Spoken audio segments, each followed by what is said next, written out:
Welcome to Bunch Formation, your newest favorite college football show. I am Chris Vannini, and I do not believe that the moon landing was fake or genuine propaganda. It was real, though not all college football analysts feel the same. And I am David Ubben, and Chris, I think we're in a restaurant gap relationship, courtesy of the New York Times. We might be. You found a story on the New York Times, good synergy there, called the restaurant gap relationship, which is basically one spouse loves going to fancy restaurants and doing things and the other simply doesn't, and the issues it causes. And that's very much, I think, describes us. Someone like you who goes to every city trying to hit a certain place, and me who doesn't care what I'm eating. It's a shame. It's a good thing though, Chris, because my wife and I, we are not in a restaurant gap relationship. Very much united on this. That's but good. I gotta say, Chris, before we get started, I'm coming in on two wheels here. We had to delay the recording.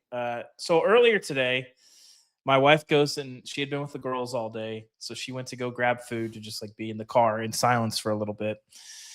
And when she came back, there was a fire across the street from our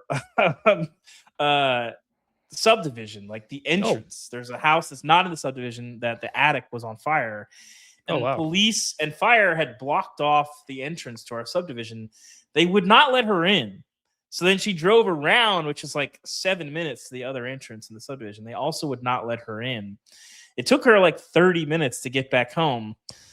My wife, God bless her, not like the most assertive personality where she's going to like talk her way into like places that she's being prevented from going. Nicest woman in the world. Your wife. Yes. But how would you handle this situation? And I'm curious how our listeners would also handle it.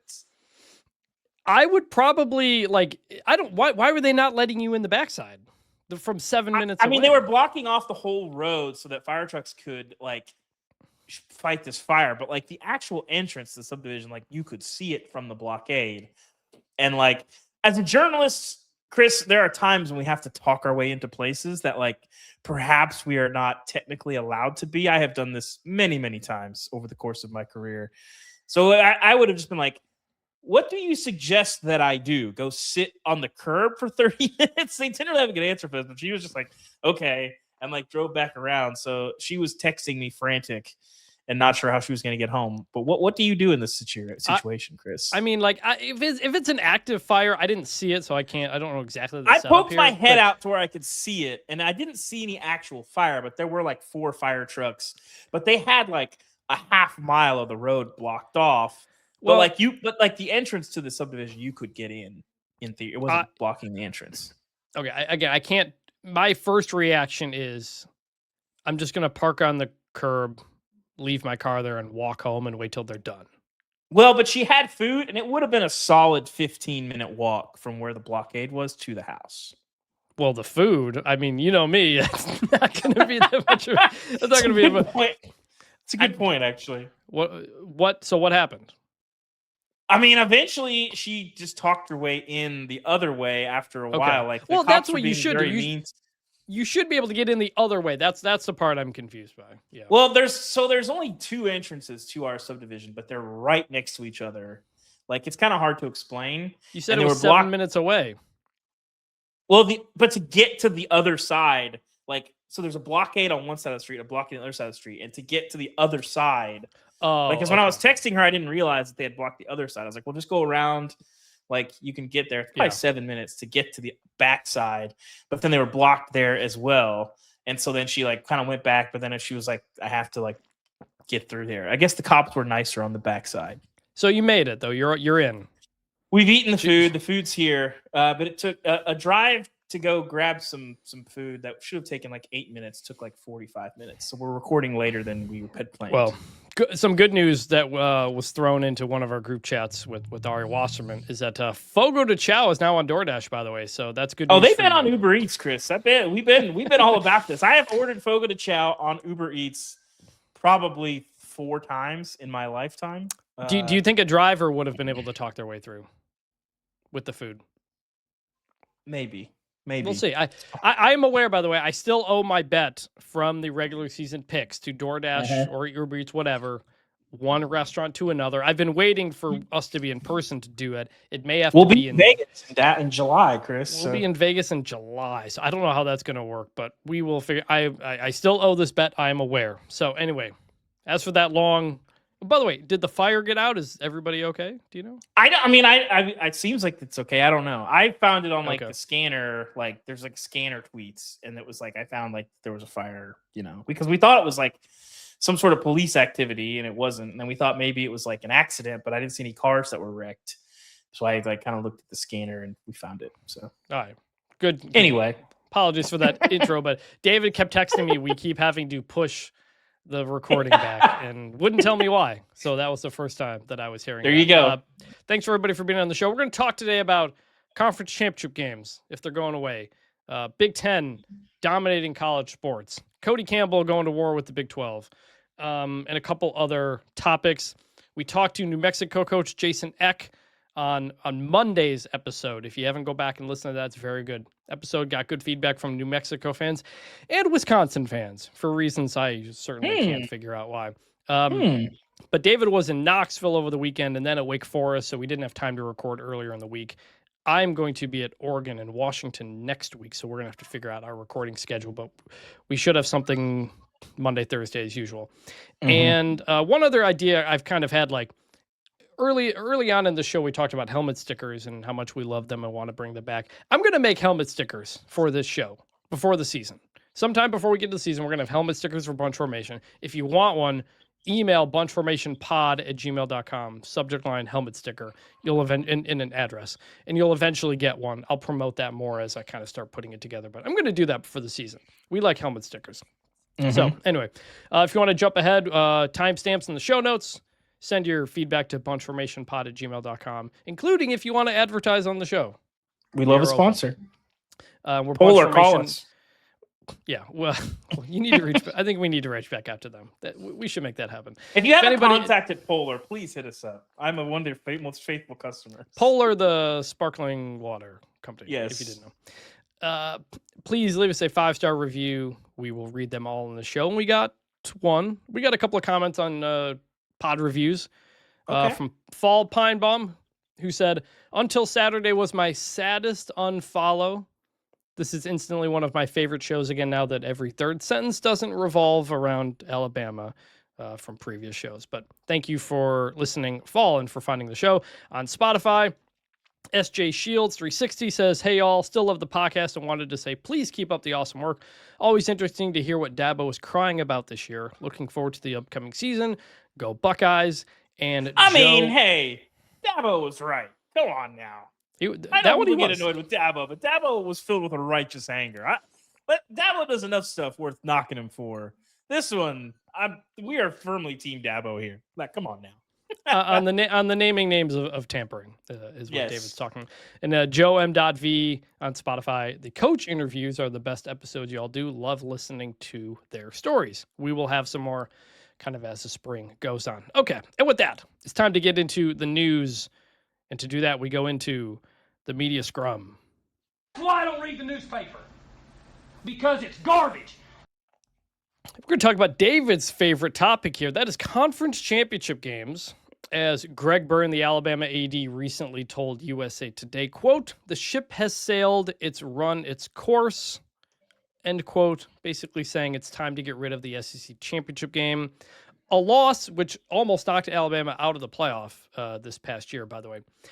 David, I'll start with you. Conference championship games, you have wanted to get rid of them. I have defended them. We have more and more people in the SEC coming out against it. Lane Kiffin has said basically you maybe don't want to make the game. It may be worse. Yeah. You had Carson Beckett injured in the SEC championship game in 2024 against Texas. What do you think about the idea that they should go away? So there's two things here. We're going to talk about football and we're going to talk about reality because I think they're both interesting.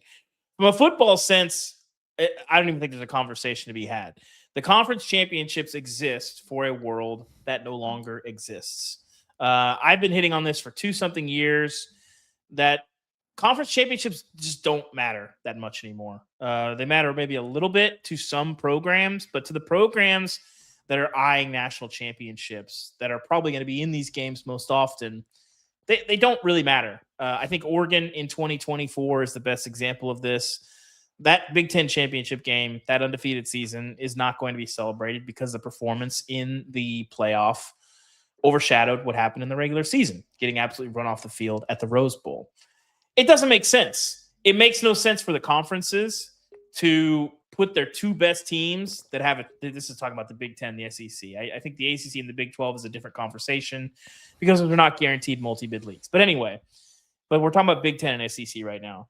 To put their two best teams, their two best chances to win the national championship, play a game that nobody else has to play for a title that doesn't really matter. It made a lot of sense in the BCS era and in the 14 playoff era to have this game because they weren't meaningless. Those games were not meaningless very often. They're meaningless almost every time now in the 12-team playoff. So from a football sense, I think it's very obvious that these are an outdated thing. So now let's talk about the reality because nobody knows exactly. Hold on there. On the big picture of it all, I would say they do mattering to the fans and mattering in the standings in the college football playoff are two different things. I think neither one of them mattered. That's what I'm saying. Indiana winning that Big Ten championship in Indianapolis, beating Ohio State for the first time since the 80s, first championship in 60 years. That was unbelievable in a moment for them. Mm-hmm. Oregon the year prior, I think it mattered to win the Big Ten the first year in your league. ACC, I was at the Big 12. Texas Tech wins the Big 12 championship, a conference championship for the first time in decades. That mattered to them. Now, does it matter less when you get later in the season when you get into the playoff? Possibly. But I think my biggest concern getting rid of conference championship games is at that point, there's barely a purpose in having a conference. What even is a conference at that point? Like, it's really just for regular season scheduling purposes as if it was a division in the NFL or the NBA. And I think losing that would be a problem and losing that identity. And if you're, it's something that everybody can play already for. Right now. What is the Big Ten? Well, and what is this the is the Big problem. Ten? For all the complaining that Greg Sankey will do about the size of conferences in the Big Ten going out west. I mean, the SEC started this by adding Texas and Oklahoma. Suddenly, the conferences are too big. The best team in the ACC didn't play in the ACC championship game. Alabama in the SEC championship game was not one of the two best teams in the SEC. But schedules have become so tight that you have to resort to tiebreakers to get some of these teams in. And you're not playing everybody. Your conference schedules are very uneven. Go look at what Texas did compared to what Texas A&M did in SEC play, where what has devalued the conference championship games is not the playoff. It is not what has happened after them. It is what has happened to the conferences, and the conferences have done this themselves. That is my take on it's kind of that is my problem with conference championships mostly at the moment. And then getting rid of the buys for the conference champions, that further just devalued them. I didn't like that decision. Now, reality. I'll throw it back to you. Reality, we don't know exactly how much the conference championship games are worth because they're folded into the TV deals that the conferences have. Well, here's an idea. Here's an idea. Because our colleague Seth Emerson, really good story about this, about the SEC one. And he said the SEC title game brings in about $50 million per year for the SEC. That's only like 5% of league revenue, but that's one event creating 5% of league revenue. Yes. And it's only being shared among 14 teams they have. So 14, 16? That's about the ballpark that we've kind of been talking about, in that 40 to 60 range. And that's for the Big Ten and the SEC. Yes. The other leagues is sort of a complicated situation. So as we've learned in college football, if it's costing you TV money, you're not going to do something. If it earns you TV money, you're probably going to do that thing. And so the idea is that expanding the playoff could replace that money. I think that there is no way that replaces it. Certainly expanding the playoff, there's going to be more money, but making up $50 million for one conference, and the Big Ten probably does a similar number as well, maybe even more. that just is not. There's no way that the math works on that because the earliest games in the playoff are the least valuable games in the playoff. So, expanding it doesn't do that. So, I just think ultimately we're stuck because college football has become addicted to the TV money, and I think everybody knows that the conference championship games don't make sense in the 12-team playoff era, and certainly as we go probably toward the 16-team playoff era. But we're going to have to keep playing them and keep playing these games that make no sense because they're not going to say goodbye to the TV money, which also complicates the scheduling and the calendar that everybody wants to complain about. So, yes, if you change it to what do you do with that weekend if you don't do conference championships? Do you expand the playoffs so much to the Big Ten's 24-team idea that you're playing games on that weekend, or do you do Tony Petitti's 16-game idea where you have play-in games for those spots? It won't be as valuable, and it won't specifically to ESPN and then to the teams, because then you're going to have to spread that out to all the conferences and everybody, and not just the 14 to 16 teams that you have in your conference. And the games, as much as we say they don't matter, they rate really, really well. People watch them. Last year's SEC championship game, 16.8 million viewers. Indiana, Ohio State, 18 million viewers. The first round of the playoff did not come close to that. The SEC, part of that reason is the NFL playing that first weekend in the matchups, and we've had first-round blowouts. But in 2024, the SEC championship game outrated all the quarterfinals as well across New Year's. So ESPN is not going to want to, and Fox and whoever, are not going to want to just give away those highly rated. Those are some of the most watched games of the season in those two leagues. The other leagues had some decreases in various things. So, and the other thing about this too is like ESPN doesn't really want playoff expansion either because it's extremely complicated. And suddenly you're taking away valuable games like the conference championships, or you're having to find weird dates on the schedule to fit them. ESPN loves the college football regular season. They love conference races and teams playing up to their conference championship because ESPN has most of those games. So people want to say, oh, TV money, this is why it sucks. It's not like ESPN is necessarily just holding that up for TV money. It doesn't really fully make sense for the conferences at the moment either. So what is the answer? I don't know. Like, if you're not going to be for play-in games, like, look, if you get rid of Alabama, Georgia and replace it with like Kansas State, Missouri as a play-in game, it's not going to do as well. And that's not that's not taking a shot at those teams. Just they're not as much on TV, and we know the first round of the playoff doesn't always do so well. So there isn't an obvious answer here. I do think we are on the path to these going away somewhat. The other part of it is, like, Tony Petit would throw out the play-in games, but when you talk to commissioners of the other conferences outside the Big Ten and the SEC, they're like, wait a minute, we only get one bid. We can't do play-in games like you get to do play-in games. And that's why the Big Ten came back with the 24-team cross conferences. Essentially, everybody's playing in and doing that. So it's a very complicated thing, and it's a lot more than just saying the game doesn't matter, just get rid of it. Well, it's very valuable. People watch them. And I think to a lot of people still, winning a conference still means something. If Texas A&M had beaten Texas and gone to the SEC championship game, it was going to mean something to them. You know. So, I mean, in my perfect world, mean more than a first-round game against Miami. Yeah. In my perfect world, those do still exist, but they're decided by the standings. It's a regular season championship. Well, look, and then the Big Ten and the SEC can draw up their own play-in games and have a situation where a team can say, we're safely in the playoff. If you want to play a game to try and improve your seed, you can opt into the play-in weekend. Because I remember at that Georgia-Texas Well, that's game, never gonna work. I know it's never gonna happen, but that, from a football sense, that's what makes the most sense. I know it's never gonna happen, but I think you can make money off of that. It would be a risk for the leagues. That's why they're never gonna do it. But I think that's what they should do, because the coaches don't really want to play this game. I think that they've sort of alluded to it.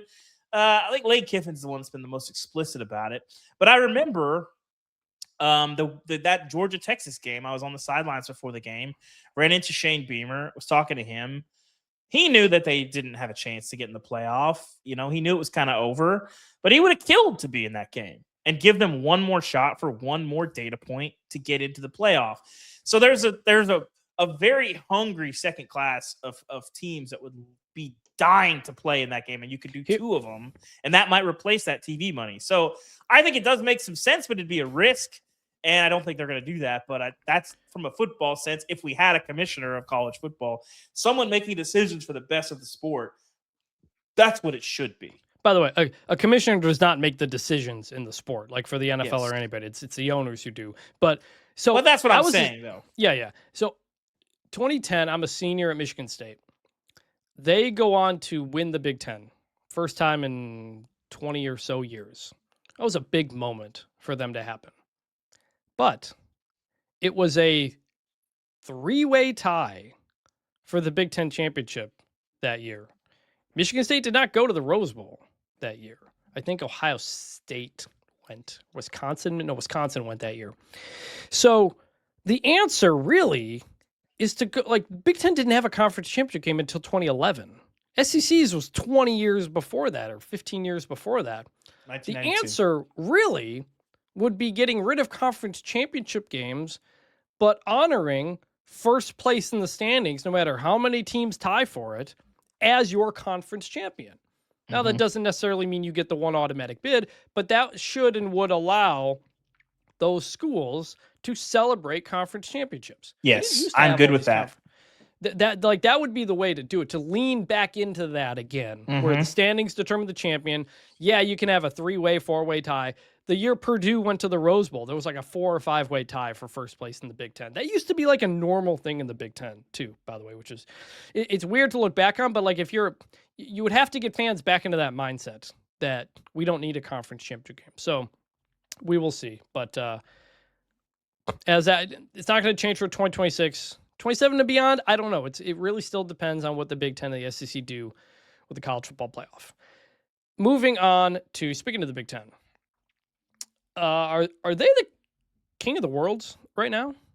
I mean, they have the reigning football, men's basketball, and women's basketball national championships from 3 different teams, one of which is Indiana, 2 of which had never won a national championship before. Not only that, Wisconsin won in women's hockey, Washington in men's soccer, Northwestern championship in field hockey, Penn State dominates wrestling, water polo, UCLA. Got 2 Big Ten teams in the Frozen Four. UCLA, I think, is still the number 1 team in baseball. What does this tell us right now? David, what do you think? Is the Big Ten, is it really dominating as it is? And what do you think would be behind that? Yes, I don't know how you can say it's not. At this point, when you look at what the SEC has to brag about, it's pretty much just recruiting rankings. They're still stacked at the top of the recruiting rankings. You look at the draft boards, especially at the top where it used to be dominated by the SEC. Our colleague, Dane Brugler, his top 15 prospects had 3 players from the Big 12 or from the SEC. If you look further down, the top 25, there's top 40. There's still only a handful more. It's pretty evened out. And so when you're not holding the big trophy, you haven't even played for it in 3 years in the SEC. You don't have the wealth of NFL draft talent that has helped them, certainly win on the field, but certainly dominate in recruiting. Watch that first 15 picks of this year's NFL draft, and look how many SEC players you're not going to see. It's going to be interesting. At this point, what's the SEC holding on to? Certainly had the basketball championship last year, but for the Big Ten to hold all of these, Chris, you're the superhero guy, but it's got a little bit of a Thanos feel to it at this point. And they're going to snap their fingers and make half the FBS disappear here, in 10 years or so. So that's good. So it's interesting. I think it's actually less about the SEC because just a year ago, the SEC had a record basketball tournament. Florida won. You had half the Final Four, several Elite 8 teams, record Sweet 16s and all that. They were doing pretty good. Florida got upset this year by Iowa. South Carolina made the national championship game in women's basketball. Like, if Dawn Staley wins that game and not UCLA, conversation's a little bit different. So it's not like the SEC is far off by any means. We know they're good in football. I think this is really just more about the Big Ten and the Big Ten getting its stuff together in several ways. It's not just about money. Yes, a lot of these Big Ten schools have more money than people realize. Indiana football spending more money than people realize. Iowa's basketball coach just decided not to go to North Carolina. It's not just money. It's money and finding the right coaches. Like Kurt Signetti, Dusty May. These guys won big at lower levels, came into a school that gave them a lot of resources, and they found the right players that fit it. Signetti won a championship with a bunch of James Madison guys and a Cal quarterback. Michigan basketball just won with a guy from UAB and players who were backups at UCLA and North Carolina and Illinois and some other places. Like, they're finding the right coaches and equipping them with the resources. And I think you saw John Calipari, somebody said, like, over the basketball tournament, like, coaches win games, administrators win championships. And it's kind of corny, but it's true. Like, a lot of these Big Ten basketball programs woke up and realized we can't just do the same thing we've been doing forever. And a coach does okay years, whatever. We don't need to worry about it. No, Beth Getz comes in at Iowa, and she means business. And she makes Kirk Ferentz get rid of Brian Ferentz. She gets rid of Fran McCaffrey, the basketball coach, and brings in Ben McCall. And suddenly Iowa's in the Elite Eight. Illinois moved past Bruce Weber. They brought in Underwood, helped him recruit internationally and stuff like that. So, like, you have a lot of these schools that maybe aren't as known nationally, but are really committing in a way that the SEC did, 5-10 years ago. 10 years ago, SEC basketball was a joke. And it got to this point because Greg Sankey and everybody involved convinced the conference to invest in basketball. And I think you're seeing that at the Big Ten as well. And if you're in the ACC or Big 12, it's only going to get worse because this year, the new college football playoff payments go into effect where every Big Ten school, no matter whether they make it or not, is going to make more money than an ACC or a Big 12 school, whether they make it or not. Because there's no more bonuses for advancing or all this kind of stuff. You're just paid by conference because the Big Ten, the SEC, a couple years ago, threatened to make their own playoff. That's why they have control of the playoff. That's why they make the most money from it. That is a reality now. And the other thing I would say about the Big Ten is they're not capitalizing on this as much as they should. Nope. Why is Tony Petitti not going on every single show this week to talk about the Big Ten and how great it is? Greg Sankey, remember, he went to the Georgia parade that one year they won the championship and basically called out Kevin Warren back when that relationship wasn't good. Like, but the Big Ten just they're the PR of it all is not very strong. I've had people in other conferences for years tell me, why is the Big Ten letting the SEC dictate the terms of college football? The Big Ten should be doing that. And Tony Petitti tries to behind the scenes, but he just upsets all the other commissioners in the process. This is a politics game. You have to be out there and leaning into your success. Like, we talked to him on the field in Miami at the end of the Indiana-Miami game. We talked to him for like a minute and a half. That was it. And it was basically, we kind of forced him to. And the Big Ten should be taking advantage of this even more. Yeah, you made a t-shirt and it was funny and all this kind of stuff. But shoot, Big Ten could be doing even more. I don't know why whenever the Indiana players are done on the podium at the national championship, Tony Petitti doesn't just sit there, kick his feet up, and be like, I'll be here the rest of the night if you guys want to come through. Like, right. Legitimately, I don't know why there's a compelling reason not to do that. Yeah. So anyway, Big Ten's in a good place right now, and it's ultimately not surprising because they have the resources and they're going for it. Speaking of that basketball thing in a Final Four, we got in an argument on Slack about this. Well, technically, it was in our company live blog of the championship game, I believe. I guess it was too. The Final Four being played in a football stadium. This has been going on for 17 years now. It's been a while, yeah. I mean, like the full football stadium, not you put it in the end zone and you have kind of the goofy setup. I mean, the full stadium. It's been like 17 years. Mark Hollis, the former AD at Michigan State, kind of pioneered it. I like it.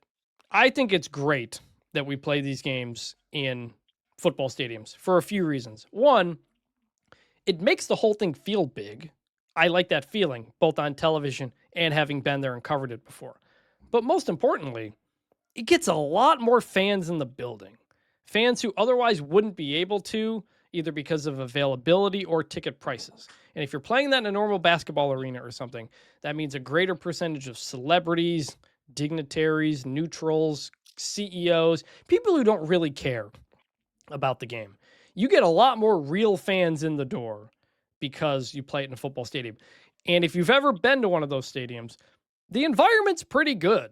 Like it is not like the fans make noise. There's lots of them. Now the second game of a Final Four, if everybody's left the building, it can get a little goofy. You know, if somebody flooded, that's here nor there. But sometimes it's a little bit weird. But the environment's usually really good. And the shooting numbers thing that people like to complain about, the numbers don't really bear that out. You have some bad ones. You have a Butler VCU. But you also have a 2018 Villanova who was crazy good. UConn, Michigan didn't shoot it very well. Michigan shot it very well against Arizona in the game before. So there's not a clear connection there. The numbers show there's not a dramatic difference in the shooting. So I don't buy that. I love the Final Four in a football stadium. A lot of people disagree with me, including you. So if you've never been, it's hard to explain. Because I think if you're in seats that would traditionally be in a basketball arena, it's fine. Now, the floor is at the center of the thing, so there's a lot of seats that are far. But if you're in the stands, you are a long way from the court. But if you have like the 50-yard line, equivalent seats, it's okay. I'll say the problem is you have a lot of seats behind the goal that are like impossible to see anymore. Those are the ones. Because in 2015, I went to the Final Four, Michigan State Duke, with my wife's family. We sat in the second to last row on like the 50-yard line. And it was actually fine. It was really not that bad. It really is, though. It's the behind the end zones that are tougher. You are so far from the action. At that point, you're paying 6 digits to watch a screen, basically. That's what you're doing. And so, I get all the reasons why it has to happen. I don't think it's ever going to go back. On TV, it's fine. I don't disagree with you on letting more people in the building. I just think that there's most basketball arenas now, unless they've been built a bajillion years ago, there's not really a bad seat in the arena. In these Final Four games, I would say like 30 to 40% of the seats are terrible seats to watch a basketball game in. But you know what those seats are on Final Four Saturday? They're filled. People buy these tickets and they know what they're getting into. I do not for a second think somebody buys a ticket in the end zone of a football stadium and thinks they're going to have a good view. It's a fair point. I mean, there's real value in being there. Like I'm not really that invested in any basketball teams these days, like in a real way. But if I was and my team was in the Final Four, I would probably pay it. I would probably go. And ultimately, it's a little bit like NIL, Chris. Like, the market is speaking and the market is saying that those seats have value. Thus, I can not like it, but they have value. So they're going to keep existing. I say this as somebody, by the way, who has gone to, you think a basketball game in a football stadium is a small viewing area. You ever go to, you've been to a WrestleMania in a football stadium. That's a tiny 20 by 20 foot ring. That is you're not seeing much, and you're often watching the screen. But like there's an energy for being there. And, and I think there's value in that. So I defend this every year. People get mad at me every year. Some people go, you know what? I actually didn't think about that point on the fans thing, and they come around because my take is really about the real fans. Like, I am thinking of you, real fan. I want you to be able to go to that. You know what viewing experience I'm curious about it, because I've never been to one and I feel like it would be very fun, is the Chrysler Center, like the college kids that couldn't make the trip to Indianapolis, whatever. Watching in the Chrysler Center, watching the basketball. Watching the game on the screen in the basketball arena, I feel like that would be pretty fun. Well, I don't know. You mentioned there's no bad seats in the current basketball arenas, but you know what those basketball arenas also have? Gigantic screens that do not need to be that big for such a small playing area anymore. And you want to know what I did? The 2005 football season, I went to a Michigan versus Coppin State basketball game, my dad and I, for the purposes of then, after the game, watching the Alamo Bowl against Nebraska with Michigan fans in Chrysler Arena back then. And that was 2005 video boards, which were not big things for anybody who remembers. That was not big HD LEDs and all that stuff. And I watched that whole football game on that tiny thing. And I enjoyed that game, and I will always remember Michigan does a multilateral thing to try to win that game. And the last guy, Tyler Ecker, the tight end, does not lateral the ball to Steve Preston, the wide receiver who's open. And if he does, Michigan probably wins that game on a Cal Stanford finish, but they didn't.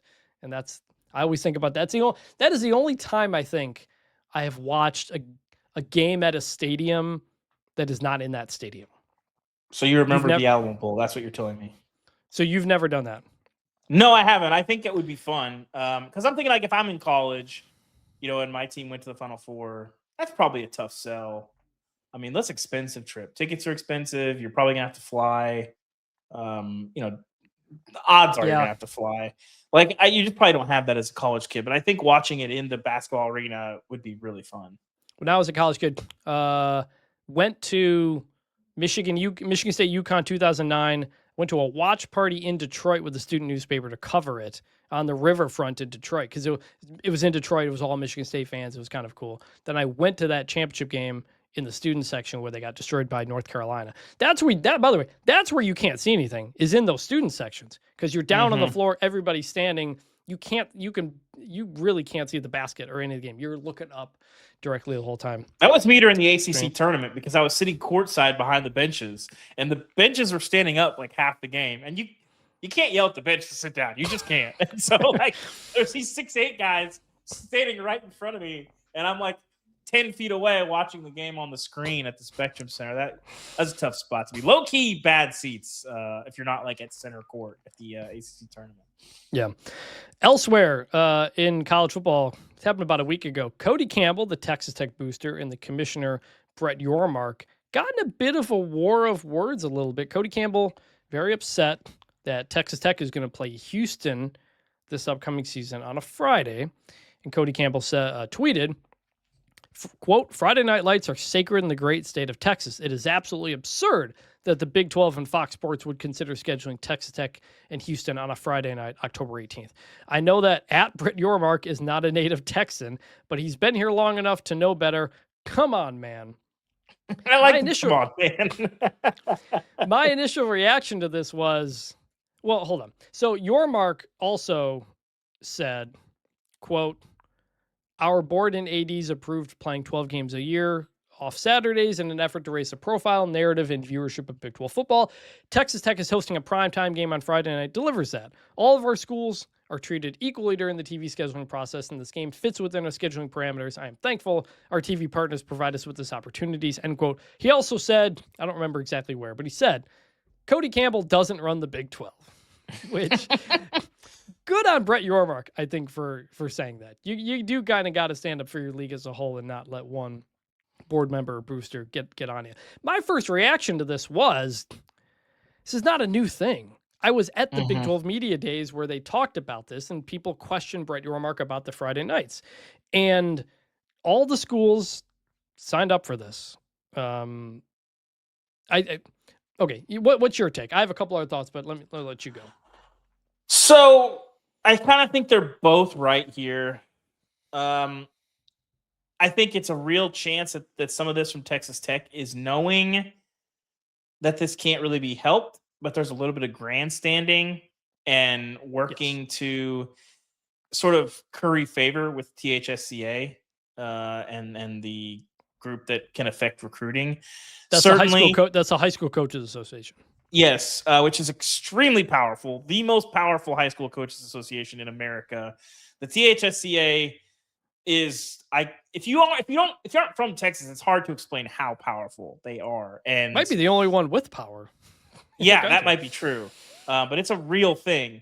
There's a reason why, Chris, we go to the coaches convention, the THSCA has an event, and there are more college coaches at that event than probably any other high school coaching. Even when it's not in Texas. It was in Charlotte one year. And they did it, Yes, it's insane. So anyway, like Brett Yormark has to make money for his league, has to do the things that leagues have to do that. I do think that it is really borderline sacrilegious to have two teams from the state of Texas playing a major conference game on a Friday night. That is wrong. That should not happen. I think you got to move the games off of it, but I think playing a game in the state of Texas, if there's a way to work around it where it can be Texas teams playing on the road Friday night, but two Texas teams playing a game in Texas, it does feel wrong. It's hard to explain if you aren't familiar with the culture of high school football in Texas, but it is different. To borrow a phrase, it just means more, and I think this undercuts it in a lot of ways. So you lived here for a while. I currently live here.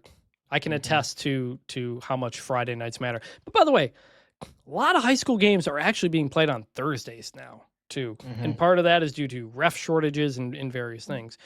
I think ultimately that too. Ultimately, though, like, that's what the money's for.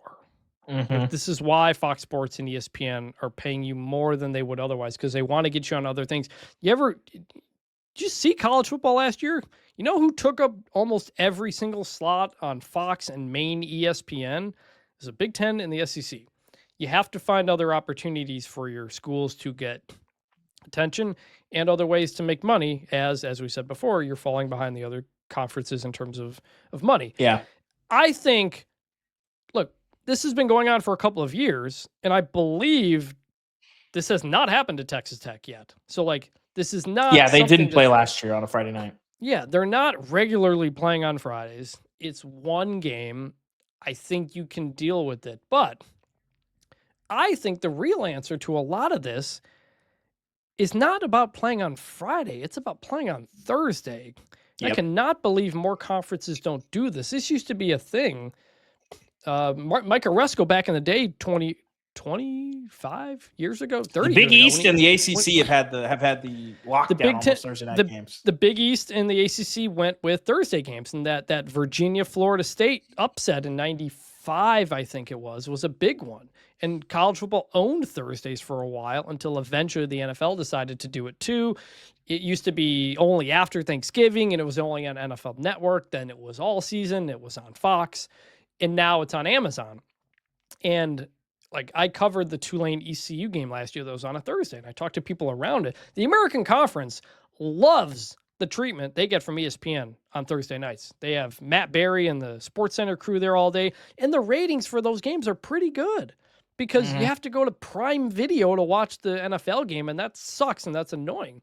And I'm surprised more conferences aren't doing Thursday, that they are doing Friday. And when I ask people in these conferences, why don't you do a Thursday? And just, you're letting the American have it. The reason is, part of the reason is they don't want to go up against the NFL. They don't want to schedule a big, important college football game against the NFL, of whom they're a partner with, on another day of the week. And so a lot of this really comes back down to the NFL. And ultimately, like, people are going to be upset about everything. Like, Ohio State fans are furious about playing Big Noon Saturday every day. Meanwhile, my dad is furious that Michigan State plays all night games last season because they weren't very good. They were always on BTN and NBC. So, like, it's hard to make everybody happy on that. I think minimizing this as much as possible, not playing in a Texas team's stadium would be important. But it's also saying, well, maybe the high school football at Florida for UCF or Oklahoma for Oklahoma State doesn't matter as much as it does in Texas. I think, frankly, like, it's one game, you can deal with it.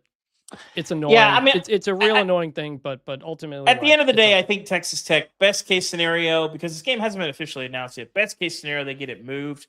Worst case scenario, they get good ratings, and they sort of wink to the high school coaches in the state that, hey, we're being forced to do this. This is not our idea. We're not going along with this. Don't hold this against us in recruiting. Well, the coaches also hate it because Friday night is when they go recruiting.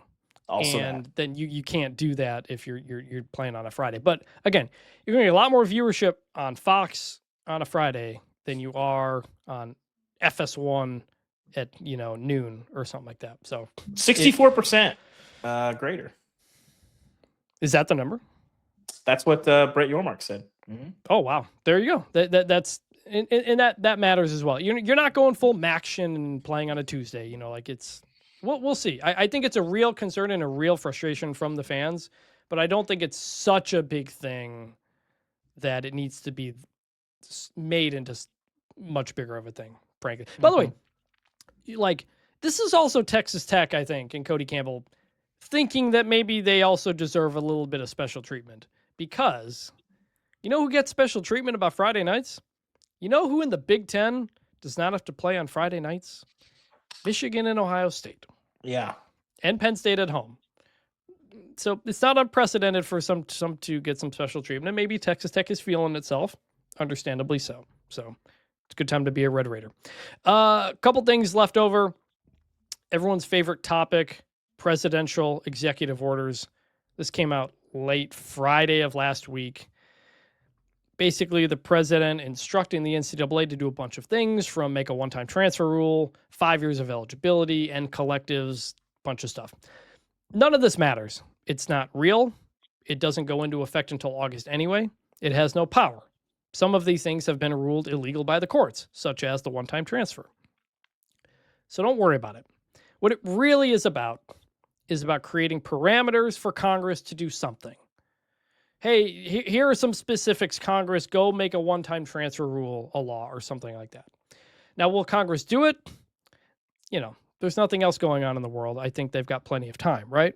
So, I mean, the administrators that I've talked to about this, like, obviously you ask them a lot about, hey, you know, there's not a lot of conversation about the finer points of the law because I think everybody recognizes, like, very little of this will hold up or have any teeth or do anything.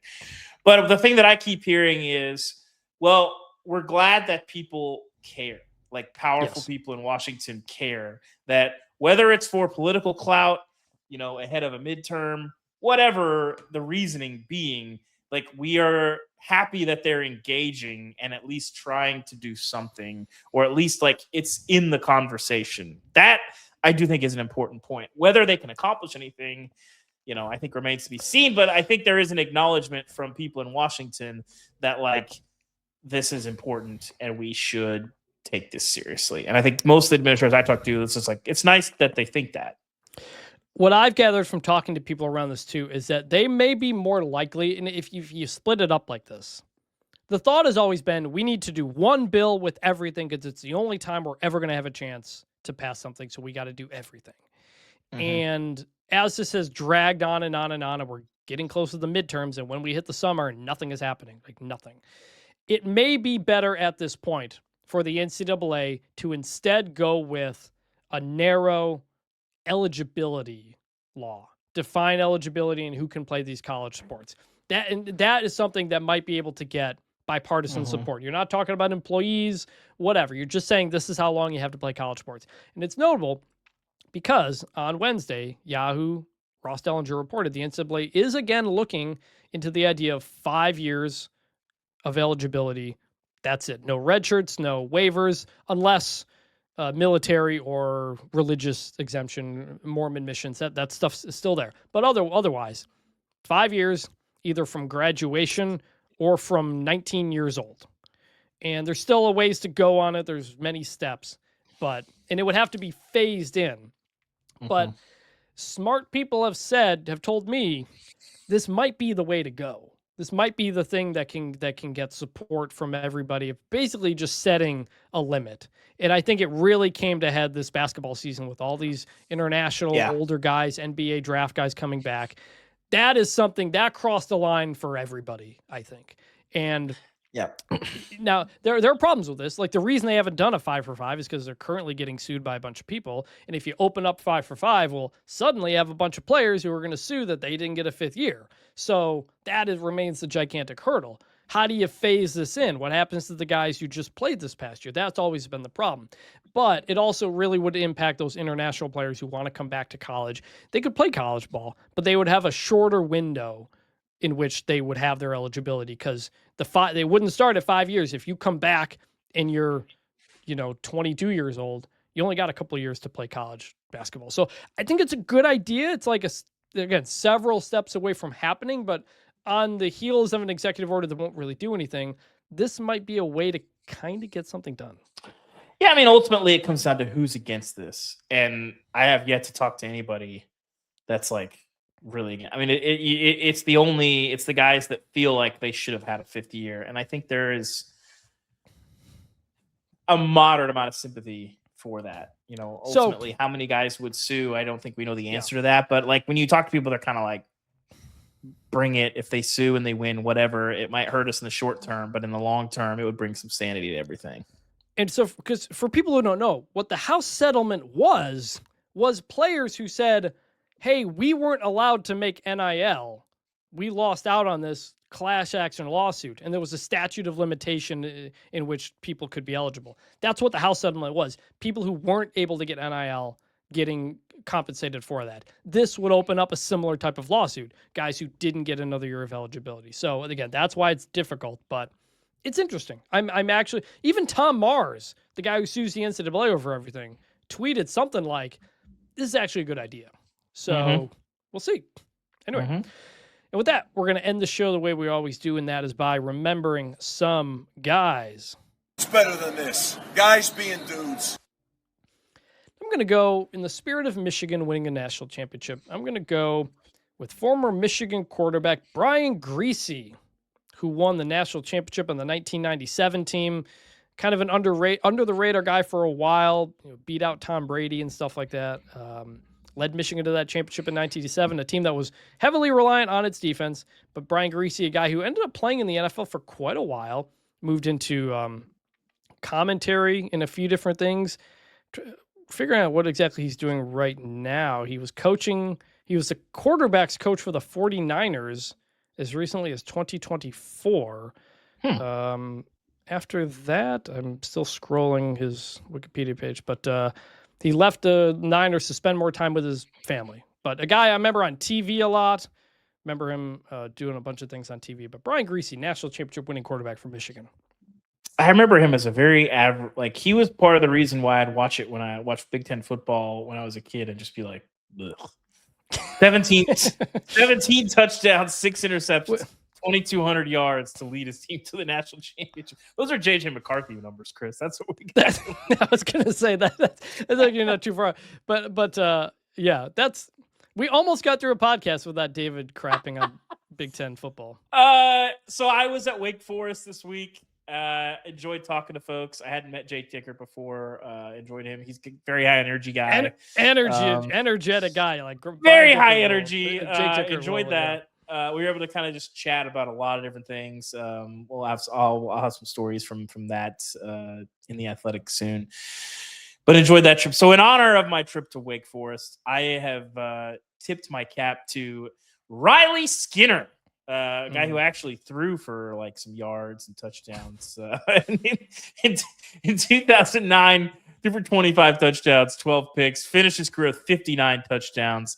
Very fun guy to watch. Every year was at least 63.9% completion percentage. Very fun player to watch at Wake Forest football. Kind of helped put them on the map in the early part of the century.